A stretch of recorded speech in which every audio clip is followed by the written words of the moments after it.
Closed captioning for What to Watch is paid in part by Kiki's Milkshakes. Kiki's Milkshakes are the best milkshakes you ever had. You don't believe us? Here's what one customer had to say about them.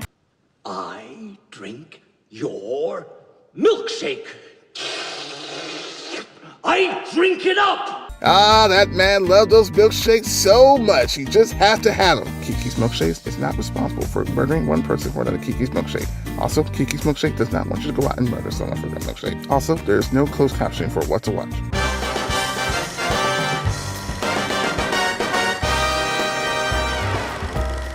Hey, you know what time it is. It's time to watch What to Watch. And you're doing it right now. To watch what to watch. That was very good. I like that. Did you work on that choreography? I did. You did. I thought you did. I thought so. Yeah. That's great. Just like I worked on saying my name correctly this time. I'm Christopher Gates. I'm Peyton Fretwell. Thank you for joining us for another episode. My goodness, Peyton, this has just been a really good month for us. We saw one of our favorite, probably one of the best movies, one of the best movies. I know we say that a lot, but there's been a lot of good movies this year. Yep. Just last week with Captain America Civil War. If you haven't seen our review, you can check it out right down there and let us know what you think. Please let us know. Put it on the side. So, change it up. We usually put it down here. You know, you're right. We're gonna put it on the side. I'm gonna put it all over the place. I'm gonna make it like Where's Waldo? Except you just click on the video. It's just everywhere, like clinical depression. Hey, speaking of that subject, Simon Kinberg. I'm sorry. Let's preface this a little bit. Yeah. I'm sorry. Preface it. We got some good movie news coming out there, coming up today, or that's coming up this week. And one of the more interesting ones that we want to talk about is, of course, the next X-Men movie. Now know the next X-Men movie, X-Men Apocalypse, comes out May 27th. Mr. Fretwell and myself will be seeing that, and we will have a review for you because it's comic books, it's X-Men, and why not? We'll be there. Good, Bryan Singer. But one of the things is Simon Kinberg, he confirmed that the next X-Men movie will be set in the 90s. Yeah, I was really excited about this. Simon Kinberg is kind of the, he's the franchise producer. He's kind of like the Kevin Feige that Marvel has. Yeah. He kind of keeps everything story-wise Keeps it where straight. they need to be good movies. Yeah, and he confirmed the other day that, the next X-Men movie will happen in the 90s, and as I mentioned, I didn't mention anything earlier, but as I was telling you earlier, Yes, we were talking about earlier. He doesn't specify that it's the next X-Men movie or Josh Boone's New Mutants movie that's coming out. That's true. We got another X-Men like tie-in movie or like a spin-off of this. Kind of like these smaller X-Men characters are Yeah. getting their own film before they get with the big leagues, I guess. Yeah, just for, I thought that was X-Force. Ha, I'm a comic book nerd. Anyway, but that definitely is.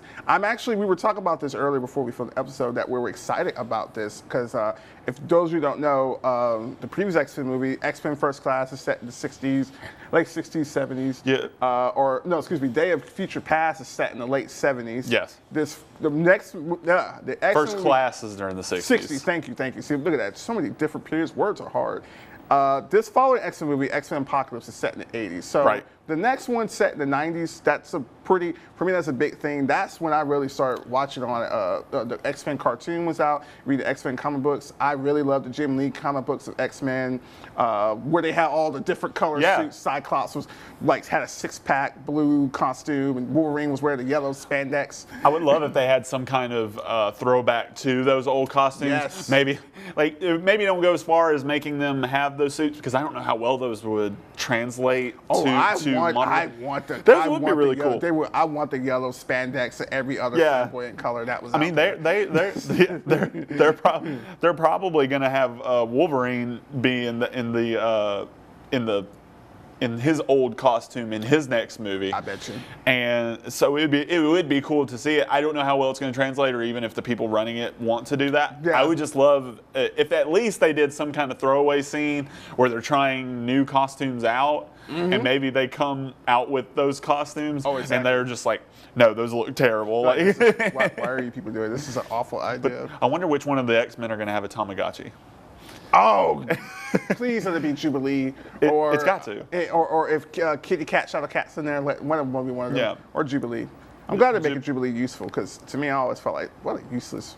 I shoot fireworks. So I was like, why is she a main staple character? That was from the cartoon. Yeah. But Jubilee's going to be in Apocalypse. Yeah, she's going to be in Apocalypse. She looks like Jubilee. Yeah, the she actress does. portraying her. I don't have her in my notes, but she looks really cool. She looks like a Jubilee. That's what we're going to call her. Yeah. One of the things we were talking about also was the villain that could possibly be. Oh yeah, in this yep. X-Men movie. We were throwing around some. Yeah, we were going to, because Apocalypse is a big staple villain. That's the one that's obviously in the new movie that's coming out. How do you go up from there? Yeah, how do you? Yeah. And we were looking at a few, and I know some of the ones that we were throwing around, possibly Mr. Sinister, because they haven't done him as a character. There's a female kind of Professor Xavier. Cassandra Nova. She was Cassandra Nova. Cassandra Nova. Did I say Cassandra? Cassandra. Speaking of Cassandra Webb, we miss you. Yeah, Cassandra Nova is no Cassandra Webb. Yeah. She is super evil. Not again, Cassandra Nova, not Cassandra Webb. She's really nice. I'll put a picture up to show you this Yeah. too. But Cassandra Nova, she's kind of like the twin sister to Charles Xavier. I'm trying to remember where her origin is, that they were in the womb at the same time, and that Xavier had to absorb her to survive. And so she's more frail, but she's got the same kind of powers, and she kills a lot of people in the comic books. It's funny because he has experience with that. Because I know this is the comic books with that, because one of the biggest X-Men characters, Rogue, was basically a similar thing happened to her. A lot of people don't know, because they haven't done it in the movies, but Rogue's essential powers, she's like a female version of Superman, Wonder Woman, except she can take people's powers and use them that. But Rogue, actually, the reason why she got the way she is because she absorbed too much. She killed another mutant and absorbed all her powers, and she had her mindset and her voice is her. And that's when she went to Professor Xavier, and he helped her with that situation, because he has experience with that before. So that is, I'm interested in the fact that they're actually taking a lot more elements from the comic books and putting that into these movies. They need to bring Rogue back anyways, because she is definitely one of the most interesting characters in the X-Men universe. And though I think Anna Paquin did a pretty good job with her. It did suck not having her in the Days of Future Past movie. It does. She did film scenes, but they were cut out of the final film. And which you can see if you go by the extended, the director's cut, like the Rogue cut. I think that's what it's called. So. Yeah, so you definitely can go see that. But that was unfortunate. But I definitely want to see more Rogue. I want to see her. If Storm and if we're getting young Storm, we're getting young Jean Grey, Beast, Cyclops, all of them, then we need a Rogue. We need a Rogue. It's you need to go ahead and do that. Yeah, and I'm a little excited, because I think with the reboot that they did, the X-Men, the soft reboot, it allows for them to branch out with more characters. I'm glad to see Psylocke. I think Olivia Munn's. I think she's going to play hopefully she plays a great Psylocke. And we'll definitely have more about X-Men coming up when we get ready to review this movie in the next couple of weeks. Yeah. So that definitely. Look out for that. So here's another thing that you were talking about today. So Kevin Smith's newest movie, he released a trailer. And you were telling me, and I had no idea about this. Matter of fact, I just watched the trailer myself before I'm filming it. Yogi Hosers. Sorry. I don't know why I keep saying Housers, not Doogie Howser. Yogi Hosers. Yeah. And this one's particularly interesting because it's actually starring his real daughter, Harley Quinn Smith, and Johnny Depp's daughter, Lizzie Rose Melody Depp. Yeah, and this film, I've actually known about this film for a while. It's been in development for a little bit. It actually takes place in the same universe as Tusk, which is another film Kevin Smith came out with starring Justin Long. A lot of people call it the Justin Long Walrus movie, and I'll let you do the research because I can't really say too much without spoiling it. When you were telling me about it, I was like, oh shoot, I'm sold. I gotta go watch that before I see this. Yeah, it's kind of a strange movie, but this movie takes place, I believe, after it, but in the same universe. It has a lot of the same characters. I believe Harley Quinn and Lily Rose, the Colleen squared, because they're both named Colleen in this movie. Cute. So adorable. And they actually make an appearance in Tusk, and so does Johnny Depp, who is playing this guy named Guy Lapointe. I don't know. I don't speak French. That's okay. Neither does Johnny Depp. Neither does he. He'd like to think he does. But he's in this film as a manhunter. And he's not a very good one. He wasn't in Tusk either. He's kind of this unorthodox person. Yeah, he's a manhunter. And no, this trailer, well, let me just set up this premise real quick in case you are not familiar with the movie. Yogi Hosers tells this story of two girls named Colleen.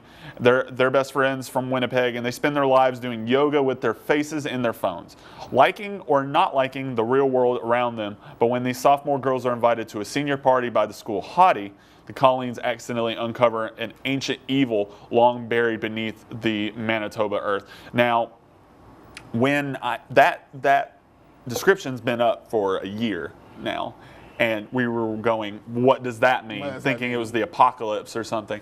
But when we watched the trailer, they're little Bratzies. It's actually pretty funny because it's actually like a comedy. Yeah. And it seems like it seems the concept is so almost out there. Yeah. But it seems really funny at the same time. It's so Kevin Smith. Yeah. And part of me hopes that it's marketed as a comedy, and in typical Kevin Smith fashion, it like takes a dark twist. Which will probably will. And becomes really mature. And you're like, whoa, I wasn't expecting that. It can't get too mature though. I mean, it's rated PG-13. Yeah. So, I mean, it can get about as PG-13 as Kevin Smith will. Big movie to come out for here. Am I boring you? No, Chris? I'm so sorry. It's been a long day, people. Long day. I'm sorry. I didn't mean to yawn. He's not boring me. We film this at night. We do. I have wrinkles. We're running on Dreams and Red Bull. I'm running on Sprite and more Sprite and Oreo. more Sprite. But yeah, I'm looking forward to this movie. It comes out July 29th of this year. It's coming out really soon. It really is, and that's actually that's going to be a great alternative movie to really probably end towards summer, because summer's going to pick up probably more action, bang, bang. Shoot, God, Independence Day does come out this month too. Yeah. More bang, bang, action. Yeah. So that will be definitely we'll hear more from that from us. This movie will be a great palate cleanser heading into Oscar season. It will be, and and I'm looking forward to because from just a trailer, I think Kevin Smith's daughter and Johnny Depp's daughter, they work pretty well. They got some good on-screen chemistry, and I think they're gonna act very well. I'm actually probably has something to do with them being real life best friends. Yeah, that really. When you told me about that, I was like, well, shoot, yeah, that's gonna be great. Not to mention, Johnny Depp is a good actor, and Kevin Smith's like, yeah, he's pretty good too. Johnny Depp was a great actor. Let's not. Whoa, now. Yeah. Just because he's gone Ben Kingsley doesn't mean anything.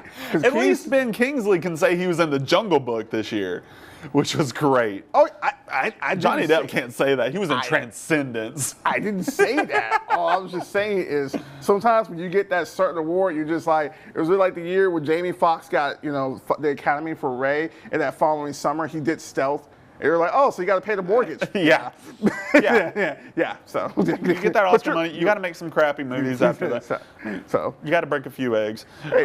This next story we're talking about comes at us with BBS Batman vs Superman just coming out. We are getting more DC news. Gal Gadot just wrapped on her Wonder Woman movie. Oh, yes. She released a statement today saying, we'll show it up there on a full screen. Today was my last day shooting the solo Wonder Woman movie! ! It's been such an amazing, exciting, dreamy, happy, and fascinating experience. More adjectives. I will cherish it forever. Thank you to everyone who was involved, our amazing cast, crew, and phenomenal director. Now, the director she's referring to is Patty Jenkins, who's directing this film. I'm so glad they got a female director. It definitely. To direct this I think movie. that really adds to it. Just like they're getting Ryan, the guy from Creed, Ryan Coogler, to direct the upcoming Black Panther movie. Right. So that just you're keeping within, I guess, like you could probably say cultural inbounds. Like, you know what? Yeah. We should get a female director to direct a Wonder Woman movie or a female superhero movie. We should probably get a African American director, maybe to direct a. That way, if it's culturally insensitive, you can be like, well, we got your guy to do it. And you know what? Looking at the notes right here, I didn't even know that Patty Jenkins did Monster. Yeah, Patty Jenkins, she did Monster, which of course won Charlize Theron her first Oscar.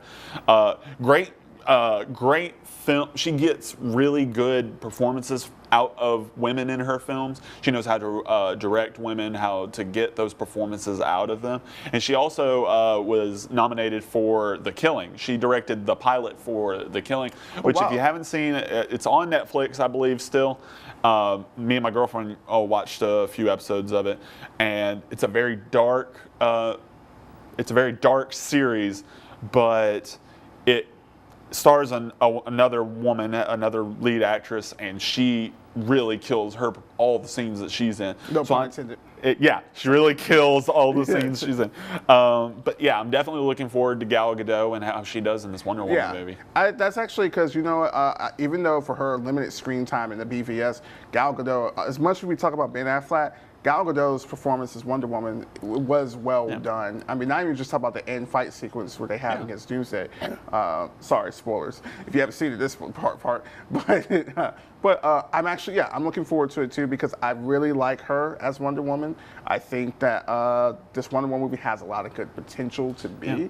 Just kind of like, I think it was set up for, just like Chris Evans did for the Captain America movies. You see how they are. I'm hoping that Wonder Woman can do sort of a similar thing too. And it's weird that we have such high hopes for this movie after the way that BVS was. Exactly. And but it's got a few things going for it. It's not written by David S. Goyer, who wrote Man of Steel and Batman vs Superman. It's not written by him. It's not directed by Zack Snyder, which say what you will in the comment section, but he hasn't been doing very great. He's a lot of style over substance right now. Oh yeah, hopefully that changes in Justice League. I mean, he's a great visual director. When there's certain scenes in Batman vs Superman, I'm like, visually that looks appealing. Right. But just the whole movie. And I'm hoping, although this movie's finished, I'm hoping that DC's kind of looking at their movies and sitting here deciding how they want to approach it. Yeah. Suicide Squad right now, in my personal opinion, I don't think it's going to be like Batman v Superman just based off the trailers. That this movie does seem like it has humor. It looks like it's going to be their Avenger-ish type movie in comparison to Batman v Superman. And I'm hoping DC kind of looks at that because that's something that Captain America Civil War and Marvel at this point really has them beat. Their characters are well drawn, well out. I mean, Ant-Man, when it came out last year, great with Paul Rudd. Looking forward to its sequel. Same thing for the Avengers, So I'm gonna be high. Yeah. I'm gonna look forward to Wonder Woman because this is gonna set off, DC cinematic universe. So I'm really hoping, that this actually does up pretty well. Yeah. So and hopefully we get a few good movies with Suicide Squad and the Wonder Woman standalone for DC to see what really works with these characters, assuming that these movies do work. You have to get these characters right, especially in their solo films, because that's one of the things I think Marvel has done so right with their cinematic universe. Their solo movies capture the characters, and that's what makes us care about them when they get into these big ensemble movies like Civil War and the Avengers movies. Yep. We care about them because we've had our own little side experiences with them. We know where how these characters got to the point where they're at. You're absolutely right, and that's another thing that hopefully DC will be able to do that. Yeah. I think hopefully they're kind of doing it. They've had a lot of success with their TV series, particularly Arrow and Flash. They've done a very Not good job. Supergirl. Real, Hey, and that's actually kind of funny because the next subject that we're actually talking about leads into that. Krypton. Sci-Fi has confirmed they're going to order the pilot for the Superman prequel series about Krypton. I find this funny because we all know what happens. So it's interesting to see, no one should be surprised at the series finale, oh man, I didn't see that one coming. So it's just interesting to see that. Yeah. David S. Goyer, as we were just talking about, has wrote the pilot. It's his project. Yeah. So, and Sleepy Hollow's Damian Kindler will be the showrunner. And Colin McCarthy, Peaky Blinders. Is Peaky Blinders. Peaky Blinders. So sorry. Perky Blinders. The blinders are perky. Thought that was an R. It's really cold outside. These blinders. We should go back to Home Depot. I really need to get glasses. It's been 2 years. I think they're good. And this will follow Superman's grandfather. Yeah. Which is a very interesting choice. take. That's a really, really interesting take. Yeah. So basically, what Jor-El's going to be the baby in this one? When I first heard about this series, I didn't hear about anybody who was involved with it. I knew David S. Goyer was trying to get this through for a while. Yeah. But all I could think about was, why? Why are we getting this? We like you said, we know what the end game is. It's just Krypton blows up. Unless they're trying to go some different route where he somehow saves it and some stuff doesn't happen the way we think. I mean, unless it sets up for what it could be about. You're right. There's the part of me that's like, okay, I can see where they can go with a TV show with this, and I can see how they can do it. But then, like you said, there's another point that was just like you said, why? Yeah.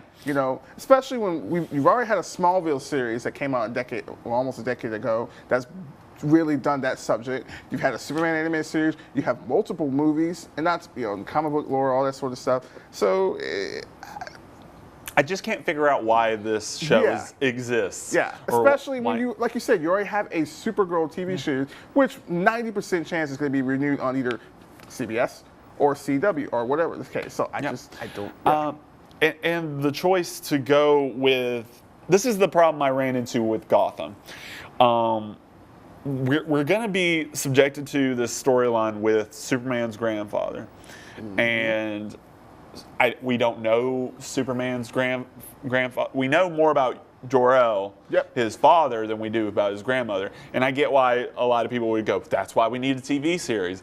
But is that why we need a TV? Because the whole time I'm going to be sitting here going, yeah, your grandson's a lot more interesting of a character. And correct me if I'm wrong, but on Krypton, Kryptonians have about the same powers as us on Earth. There's nothing special about that. It's our sun that gives Superman his powers. Exactly. So if they start this show off with a bunch of Supermen flying around, they're already going against canon. So you've already started, but we know David S. Goyer doesn't care about canon because we learned that. We learned that the hard way. We learned that the hard way. And another thing, one thing I will say about this, the pilot to this show is probably going to be awesome. Oh yeah. And it's probably going to be awesome because David S. Goyer has been working on this for a long time, so he's probably had a few rewrites. He's probably got his best script pushed forward. Oh yes. To present to Sci-Fi. That's probably why they picked up the series. And then you also have Cole McCarthy from Peaky Blinders. Now I know you haven't watched Peaky Blinders. I have not. That's why I called the wrong name.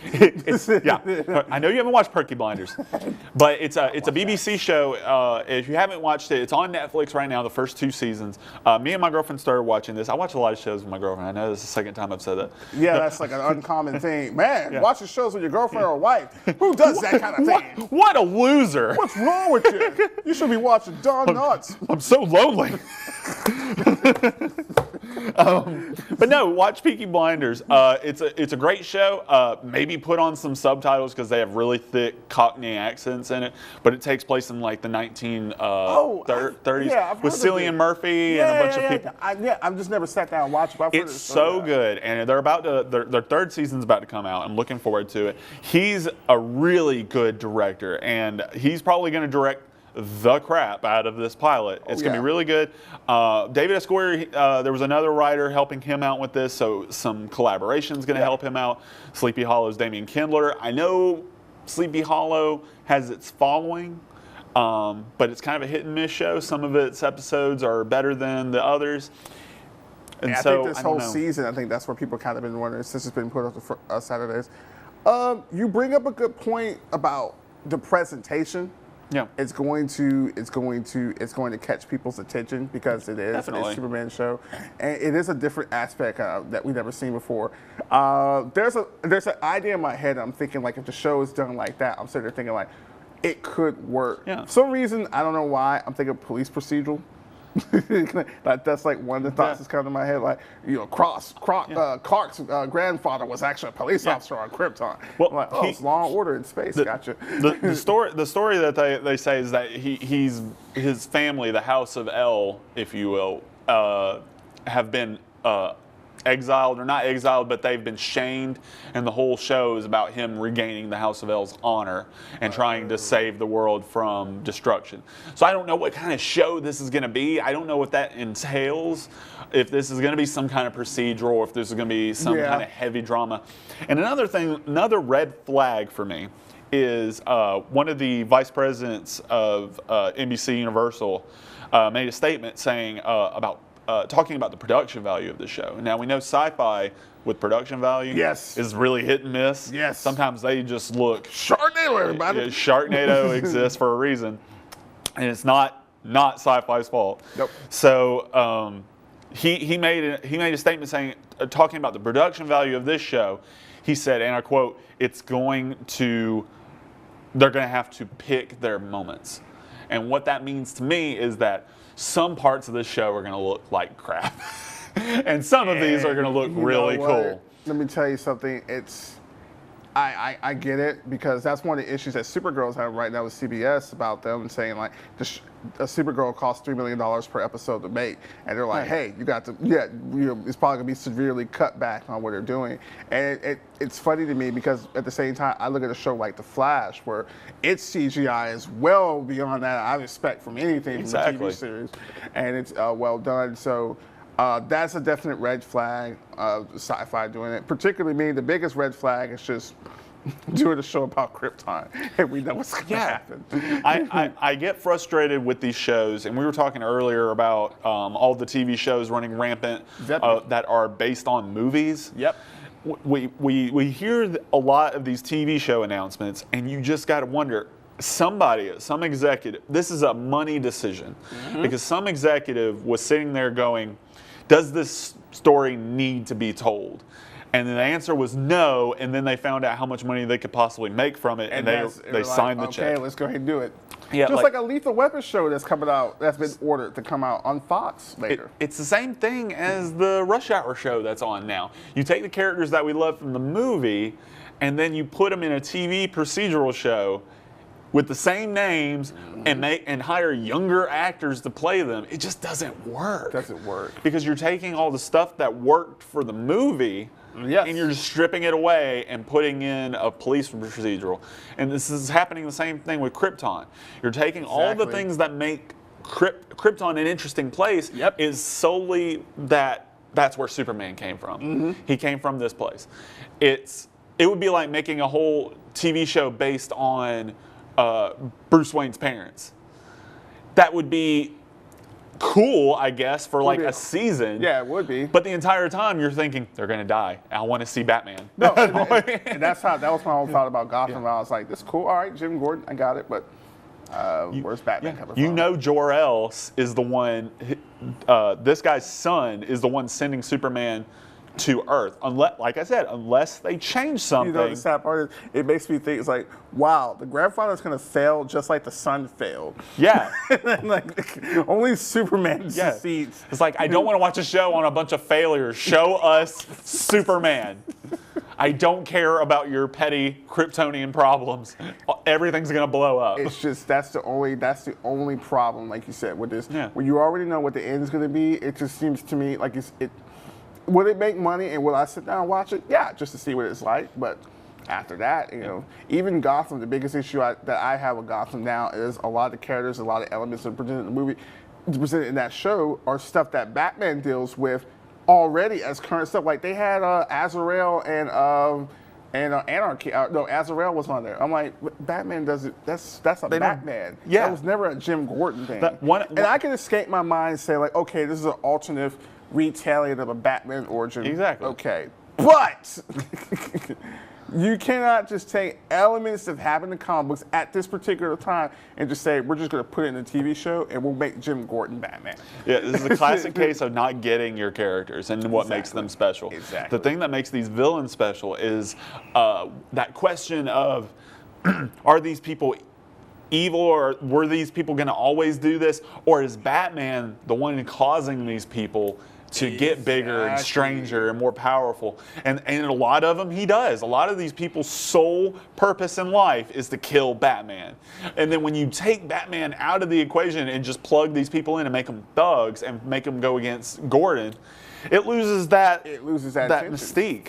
It does. It loses that intention. that mystique. X-Men Apocalypse coming out May 27th.